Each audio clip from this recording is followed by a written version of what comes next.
ඇසුවොත් ඔබ කීකරුණොත් ඔබ සොයන්න ගත්තොත් ඔබට ප්‍රීතිය සමාදානයේ සුවය ලැබෙන්න යනවා. මේ පණිවිඩය තමයි ගිය මාසයේ මුළු ලෝකයේම එකම දවසක උපන්දිනයක් සැමරුවා. ඒ උපන්දිනය තමයි යේසුස් ක්‍රිස්තුස් වහන්සේගේ උපන්දිනය.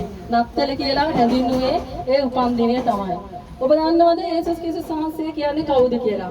උන්වහන්සේ තමයි අහස පොළොව මුහුද මවා පාලනය කරන දෙවියන් වහන්සේ. උන්වහන්සේ මනුෂ්‍යයාගේ මැවුම් කරයාණන් වහන්සේ. නත්තල මුළු ලෝකෙටම අයිති. නත්තලට ආගමක් නැහැ. නත්තල හැම මිනිස්සෙකුටම අයිති. මොකද උන්වහන්සේ මනුෂ්‍ය ශරීරයක් අරගෙන පොළොවට ඇවිල්ලා උන්වහන්සේ කුරුසේ පූජාවක් වුණා.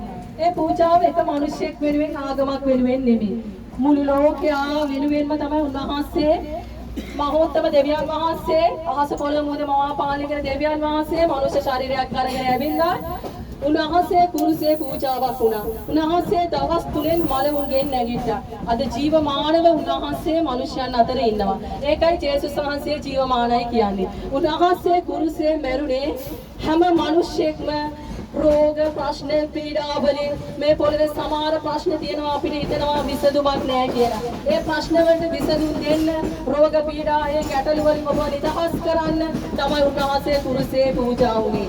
ඔබේ මරණයෙන් පස්සේ සදාකාලික ජීවනය දෙන්න තමයි උන්වහන්සේ කුරුසේ මැරුණේ. අද උන්වහන්සේ සුද්ධ වූ ආත්මයක් විදිහට මිනිසයන් අතර ජීවමානව සිටිනවා.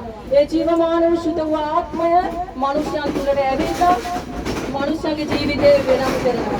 පාපේ අංගවල දෙනවා. පව් නොකර ඉන්න ඵලය ලැබෙනවා. ඔබ කරපු පව් එකින් එක මතක් කරලා ඔබව පසුතැවිලි කරවනවා. ඔබ මුළු හදවතින්ම යේසුස් ක්‍රිස්තුස් වහන්සේව සෙව්වොත් ඔබට පුළුවන් මේ පොළවේ ප්‍රීතිය සමාදානයේ සුවය ලබන්න. ඔබට පොළවේ රෝග පීඩා ප්‍රශ්න ගැටලු ඔබ හිතන අබ්බැහි කම්මලින් ඒ හැම දෙයකින්ම ඔබට නිදහස් වෙන්න ජේසුස් වහන්සේට පුළුවන් ඔබව නිදහස් කරන්න. ඒ නිසා ඔබ මුළු හදවතින්ම උන්වහන්සේව සොයන්න.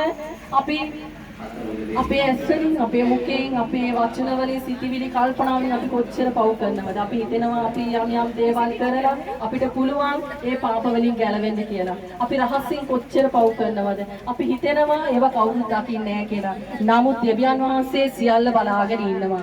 ඔබේ අවුරුදු 80ක් 90ක් ඔබ ජීවත් වෙන්න. නමුත් ඔබේ ආත්මය දවසක උන්වහන්සේ ඉදිරියේ ගණන් දෙන්න ඕනේ. අපේ මාංශය පොළවට යනවා ආත්මය දෙවියන් වහන්සේ ඉදිරියේ ගණන් දෙන්න වෙනවා. ඒ නිසා උන්වහන්සේ සැඟවුණු කිසි දෙයක් නැහැ. ඒ නිසා ඔබ පසුතැවිලි වෙන්න ජේසුස් වහන්සේව සොයන්න උන්වහන්සේට විතරයි පුළුවන් ඔබේ ජීවිතේ වෙනස් කරලා ඔබට පාපේ අංගවල දීලා ධර්මිෂ්ඨ කරන්න. උන්වහන්සේ හැම කෙනෙකුටම බොහෝසේ ප්‍රේම කරනවා.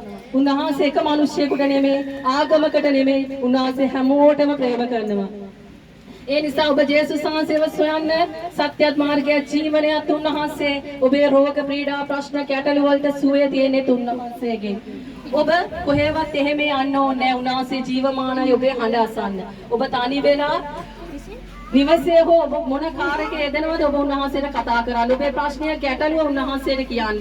ජේසු ඔබ තුරට ඇවිල්ලා ඔබේ ප්‍රශ්නය ගැටලුව විසඳලා ඔබට පාපේ අංගවල දීලා ධර්මිෂ්ඨ කරලා පව් නොකර ඉන්න ඔබට බලය දෙනවා. උන්වහන්සේ තමයි මේ පොළවේ සත්‍යත් මාර්ගය ජීවනයත් උන්වහන්සේ. උන්වහන්සේ කිව්වා අන්ධකාරයේ සිටි සියලක මහත් ආලෝකයක් දැක්කා කියලා. ඒ ආලෝකය නම් යේසුස් ක්‍රිස්තුස් වහන්සේ ඔබ දැනගත්තට පස්සේ ඔබ සත්‍ය දැනගන්න යනවා. මේ පොළවේ සත්‍ය දැනගන්න යනවා. එතකොට ඔබ නිදහස් කරන උන්වහන්සේ. මොකද මේ පොළවේ ප්‍රීතිය සමාදානයේ සුවය ඔබට ලැබෙන්න යනවා.